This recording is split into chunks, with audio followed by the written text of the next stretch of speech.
yun, natapos din after 2 days. Bali, hindi ko pa napapagana to, no? Subukan natin kung aandar. Lahat kasi ay nilinisan ko, no? So, ito, nakitaan natin ng hairline cracks to. So, ginawa natin ay nilagyan natin ng glue tsaka bulak. So, yan. Ito kasi yung control panel, control board nila kung tawagin. So, subukan natin. Kita nyo kung tumataas. Nakita tayo nito. Bumaka nyo. Ito ba ka?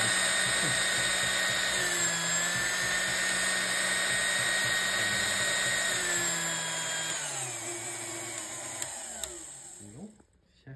Ito nalagay natin. Food grade na grasa. Subukan nga ulit natin. Nailagay ko na yung cover ng likod. Nahugasan, nalinisan, napunasan ko na din. So, yeah.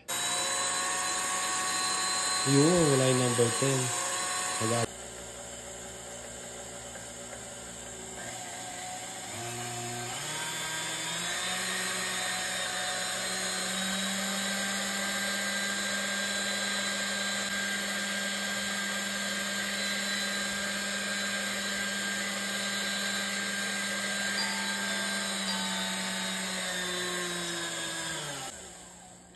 Okay na.